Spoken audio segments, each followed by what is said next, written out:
Next on the news. Holy Mary, Mother of God.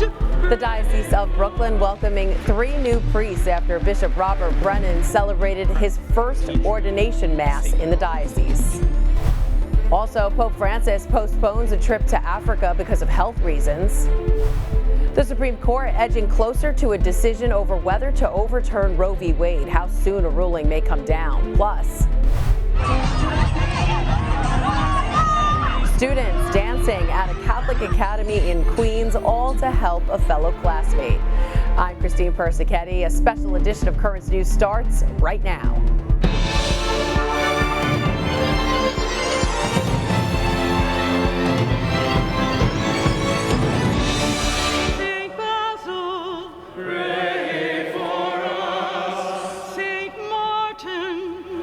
A welcome addition in the Diocese of Brooklyn as 3 men are ordained to the priesthood. The new priests are friends. They all studied at St. John the 23rd Seminary in Massachusetts, which trains seminarians over the age of 30. And since their ordination on Saturday, June 4th, they have gone their separate ways to serve at parishes throughout the diocese. They entered the co-cathedral of St. Joseph as seminarians, knowing they would leave as priests. Alex Olszewski, Andrew Choi, and Vincent Vu ordained to the priesthood on Saturday by Bishop Robert Brennan. You will exercise in Christ, the teacher, the sacred office of teaching. Holy Mary, Mother of God, pray for us. During the ceremony, the candidates lay face down on the altar in a sign of humility. Soon after, one by one, Bishop Brennan lays his hands on their heads in silence. The prayer of ordination follows. Then the candidates receive their new vestments on the altar. The hands of the newly ordained priests were then anointed with the sacred chrism, each ready to use their hands to minister to the people. Father Alex Olszewski says he looks forward to connecting with young people to keep them from straying from the church. We've lost a couple of generations. We cannot lose another generation. Father Andrew Choi, the first American-born Chinese priest in the diocese, says he hopes he's not the last. There's a certain stigma within the Chinese immigrant community that Christianity is for Westerners, but they can see that, hey, you know what? There's a priest that looks like me. Father Vincent Vu, who's from South Vietnam, says he wants to reach people of diverse cultures and languages. I want to help the people. I want to make sure bring us more soul of Jesus. And as they begin their new journeys as priests, Bishop Brennan had some words of wisdom. See that you believe what you read, teach what you believe, and practice what you teach. Father Vincent Vu has been assigned to Our Lady of Lourdes Parish in Queens Village. Father Andrew Choi is headed to St. Bartholomew's Parish in Elmhurst, and Father Alex Olszewski will serve in Brooklyn at St. Thomas Aquinas Parish in the Flatlands. Developing news in our nation's capital, the Supreme Court could overturn Roe v. Wade in the coming days, possibly as soon as Monday. The High Court updated its calendar to show that decisions would be handed down on Monday and Wednesday. A draft of a ruling by Justice Samuel Alito that leaked last month revealed that the High Court would strike down Roe. That sparked nationwide protests by pro-abortion activists. A Senate bill to expand security protection for the families of Supreme Court justices has stalled in the House. It passed the Senate unanimously and comes after the arrest this past Wednesday of a man charged with attempting to kill Justice Brett Kavanaugh. Whitney Wild has the details on the legislation. Here comes the door, FBI, search warrant. Police searching the home of a California man charged with attempted murder after he told police he wanted to kill a Supreme Court justice and then kill himself, he said, to give his life purpose. He told authorities he was upset over the leak of a draft ruling overturning Roe v. Wade, the mass shooting in Uvalde, Texas, and the possibility the court could loosen gun laws. Authorities say 26-year-old Nicholas Roski went to Justice Brett Kavanaugh's Maryland home with a gun, zip ties, and other tools. But after seeing 2 deputy U.S. Marshals outside, he called 911 on himself. Attorney General Merrick Garland says the Justice Justice Department will not tolerate this behavior. Threats of violence and actual violence against the justices, of course, strike at the heart of our democracy. Senate Judiciary Chairman Dick Durbin says Congress is now ready to approve a bill extending security to the immediate family members of the justices. What happened this week with Justice Kavanaugh is a reminder that we live in a dangerous place, and these people are vulnerable, and we should protect them. Republicans are blasting the delay. A disgraceful dereliction of duty. House Democrats want to expand the Senate bill to cover clerks and staff. Speaker Nancy Pelosi promises action soon. We had hoped that we could do it today, but we certainly will do it at the beginning of next week. There's, I think, a lot of vitriol. Capitol Police Chief Tom Manger is ramping up security while D.C. police are activating their riot cops throughout the month. No justice, no peace! A major concern, the pending abortion ruling. Intelligence analysts warn of potential threats toward lawmakers, Supreme Court justices, abortion providers, and religious groups. The threats coming from both sides of the abortion debate. I am worried about the violence. I'm worried about the lone actor coming in and doing something dangerous. That was Whitney Wild reporting. The man accused of plotting to kill Supreme Court Justice Kavanaugh is in jail. His preliminary hearing scheduled for June 22nd. The justices aren't the only ones facing danger. Homeland Security says there could be violence as protests related to abortion and gun laws are expected to bring thousands of people to Washington. And to prepare, law enforcement officials are ramping up security measures in the nation's capital. They're adding overtime shifts, creating new units, and holding daily calls with local agencies. News from the Vatican. Pope Francis has canceled his planned trip to Africa because of his ongoing knee pain. The pontiff was supposed to travel to the Republic of the Congo and South Sudan between July 2nd and the 7th. Instead, he will concentrate on his physical therapy. The Vatican is working to reschedule the papal trip and did not mention whether Pope Francis is still going to Canada at the end of July as scheduled. The postponement came just days after the Vatican announced the Holy Father plans to visit the Italian city of L'Aquila this summer. He will be making a stop at the basilica that houses the tomb of Pope Celestine. The significance of that location, as well as Pope Benedict's visit there, has some speculating if Pope Francis will step down. This is Pope Benedict XVI in 2009 visiting a basilica in the central Italian city of L'Aquila. The basilica is the burial place of Saint Celestine V, one of the few popes to resign in the 13th century. During his visit, Benedict placed a woolen stole, a pallium, on the glass casket as a gift. Fast forward 4 years to 2013, Pope Benedict resigns, the first pontiff to do so in almost 600 years, leaving some wondering if that gesture had been a sign. Now, here we are in 2022 with an 85-year-old pope who's been dealing with different ailments, including some mobility issues that have forced him to use a wheelchair, planning a trip to the same basilica. That trip on August 28th is a day after a scheduled consistory to create 21 new cardinals, many of whom will choose the next pope. The Holy See is just saying Pope Francis is making the pastoral visit to L'Aquila to meet with the families of victims of a 2009 deadly earthquake, which the region is still trying to recover from, and for the annual celebration of forgiveness. This is not the first time there have been rumors that Pope Francis may resign. So how likely is it that this time it's true? I spoke with editor of Crux, John Allen, earlier in the week. I began by asking him about health factors contributing to this speculation. Well, you understand where this talk is coming from. I mean, we're talking about an 85-year-old pope who is missing part of one lung, who, as you noted, has colon surgery last summer.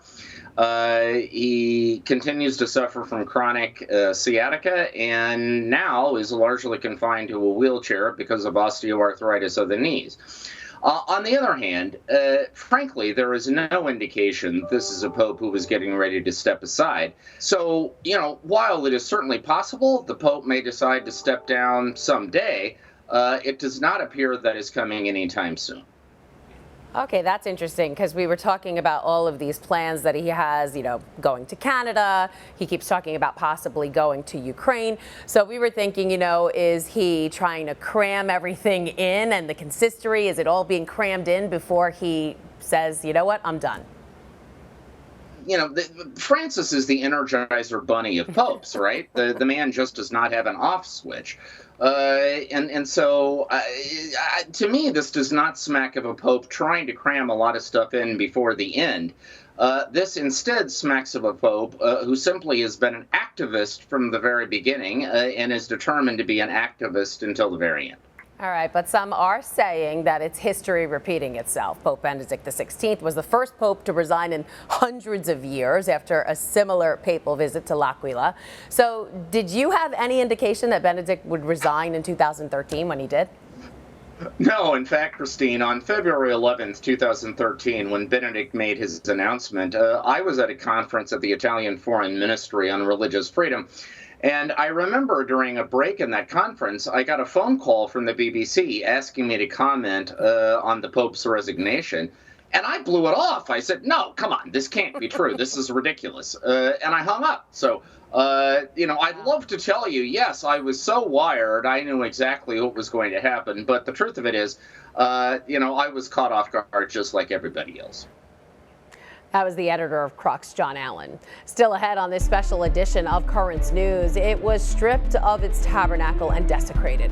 But now St. Augustine's in Park Slope has received a special blessing from Bishop Brennan. More details on that. Plus, how Catholic school students in Brooklyn are showing support and sending help to their peers hundreds of miles away.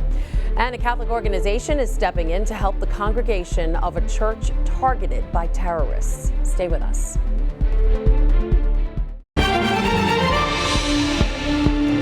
Crying an unholy act, Brooklyn Bishop Robert Brennan blessed St. Augustine Church on Saturday, June 4th. It was part of a penitential rite of reparation.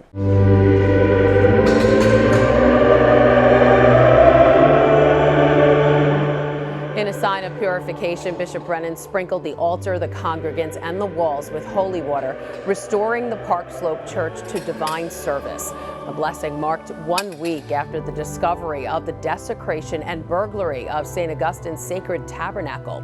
The thieves used a power tool to cut the heavy steel case that enclosed the ornate tabernacle that's made of gold and silver. There are still no arrests or updates in the case. Bishop Brennan also joined other local religious leaders in an interfaith prayer service for the victims of recent mass shootings. Eva Morelos, Marcus D. Morrison,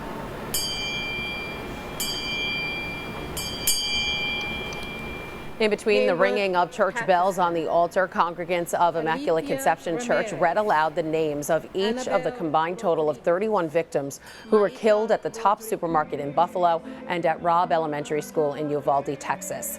Bishop Brennan led the service and said moments like this will tear down the walls of division. God bless us all for what we're doing together. May God continue to sustain us and help us to overcome these evils, to bring about transformation, to proclaim the gospel of life. The NYPD's clergy liaison, Detective Muhammad Amin, also spoke at the service. He urged those in attendance to seek out and advocate for safety in their communities. The call for safety comes as New York Governor Kathy Hochul strengthened gun control laws in the state. The new measures ban anyone under the age of 21 from buying or owning a semi-automatic rifle. They also bolster red flag laws and limit the sale of body armor only to law enforcement. Speaking at a news conference in the Bronx, Governor Hochul says now is the time to take action. This is a crisis, the scale of which requires a national response at the federal level and from each and every state. But here in New York, we don't wait. We lead. We've already have the strongest laws in the nation, but even that's not enough. Governor Hochul has called on the governors of other states to step up and take similar actions against gun violence. The U.S. Conference of Catholic Bishops is also joining the gun control debate. In a letter addressed to lawmakers, the bishops say bipartisanship is never more important than when it is required to protect life and end the culture of death. We invite you to support these measures and to be part of building up the culture of life that is so needed in our society, not just as elected officials, but as mothers and fathers, grandparents, and aunts and uncles of little children or teachers whom you expect to return home safely today. The bishops also want you to help protect life by reaching out to Congress to urge them to pass gun control measures. They've made it pretty easy for you. Just go to votervoice.net/USCCB/campaigns and click on Urge Congress to Act on Gun Violence. There, you'll see a pre-written letter for lawmakers ready to go. You just have to enter your information. Faithful in the Diocese of Brooklyn are already in the pro-life push. An entire school of student activists chose to raise awareness on National Anti-Gun Violence Day. The kids of St. Joseph the Worker Catholic Academy dressed down in orange for the day in response to the recent school shooting in Uvalde. The kids themselves raised more than $1,300 for the Texas community, but the school's chairman of the board also pledged to donate $10 for every student who took part, bringing their overall total to more than $3,000. On top of the money, the students in every classroom also prayed for the victims and the Uvalde community. In Nigeria, the government is now saying a group affiliated with ISIS is suspected in a Catholic church massacre on Pentecost Sunday. A government official says the investigation is focusing on the group Islamic State West Africa Province.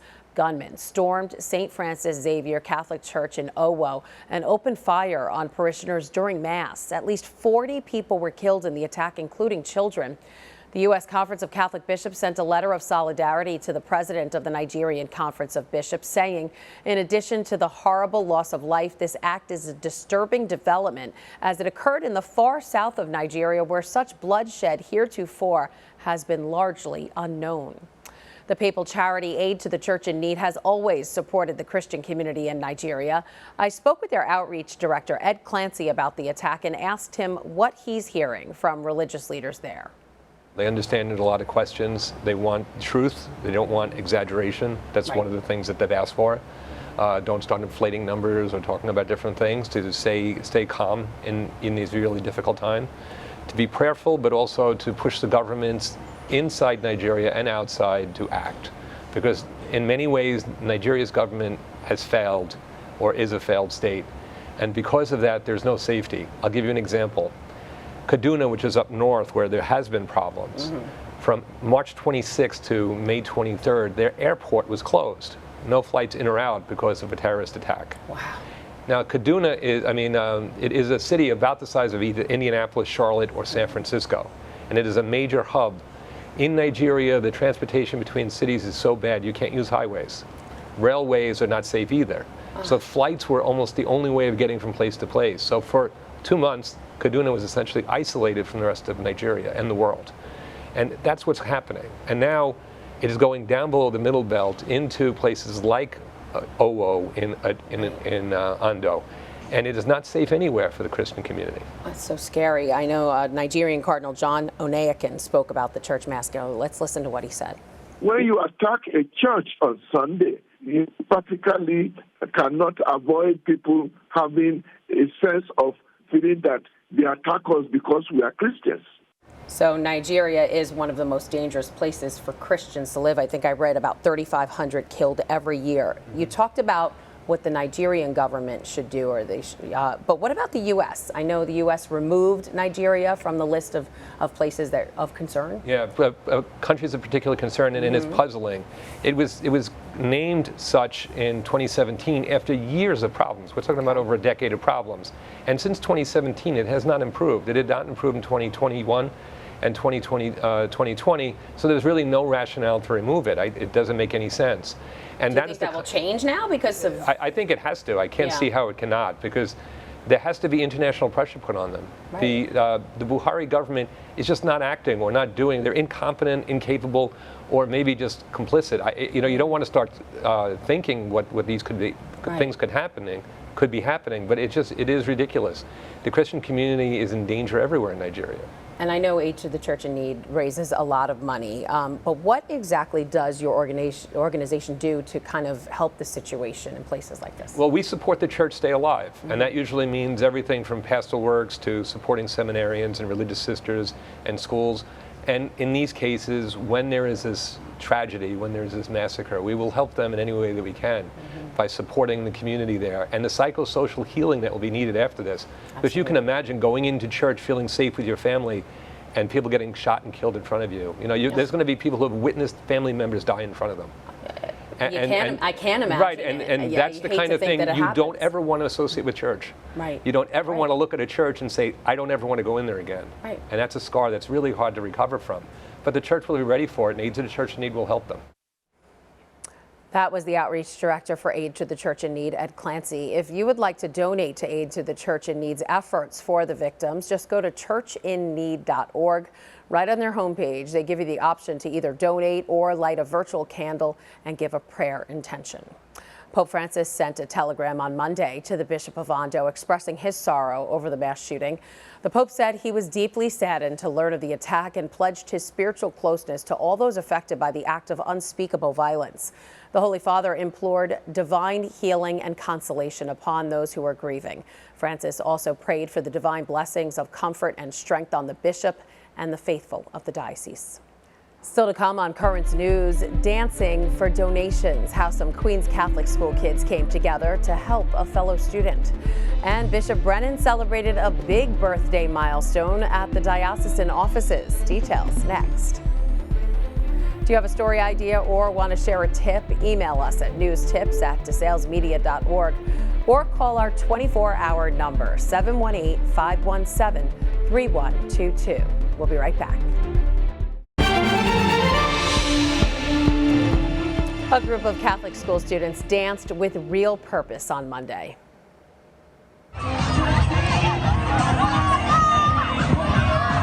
The kids at St. Stanislaus Kostka Catholic Academy in Maspeth busted out their dance moves to raise money for their fellow classmate. 4-year-old Augie Vinty was recently diagnosed with a rare form of brain cancer that can affect your breathing, walking, balance, and swallowing. All the money raised from the Disney Dance-a-thon at St. Stan's will go to Augie's family to support medical expenses. Little Augie is currently receiving radiation treatment. He will be reevaluated in 6 weeks and potentially start a clinical trial after that. We wish him luck and we'll be praying for him and his family. Some young Picassos had their first showcase since the start of the pandemic. The annual art show at St. Andrew Avellino Catholic Academy in Flushing, Queens returned to the school's cafeteria, and it featured beautiful displays of paintings and life-size and three-dimensional paper mache pieces. You could see the art showed some of your favorite characters from The Little Mermaid, Ratatouille, and Alice in Wonderland. The tablet is saluting the best and brightest of the class of 2022 in the paper this week. It's the tablet's annual and prestigious all-scholastic team. Teens from around Brooklyn and Queens are being recognized for their academic achievements, Christian leadership, and community involvement. Get to know these inspiring high school seniors who are looking to make the world a better place. They're attending college to become everything from teachers to doctors. And you could pick up the paper at your local parish, but you can also have future editions sent straight to you so you don't miss a beat. Just go to thetablet.org and subscribe. Before we say goodbye, we just want to once again wish someone a very happy birthday. Happy birthday to you. Brooklyn Bishop Robert Brennan turned 60 on Tuesday. The bishop celebrated Mass with diocesan employees, and then they presented him with a cake. On behalf of everyone here at Currents News, we wish the bishop a very happy birthday. May Almighty God bless you with good health to continue on your mission. And that does it for this special edition of Currents News. I'm Christine Persichetti. Thank you for joining us because we are putting your faith in the news. Hope to see you again next time.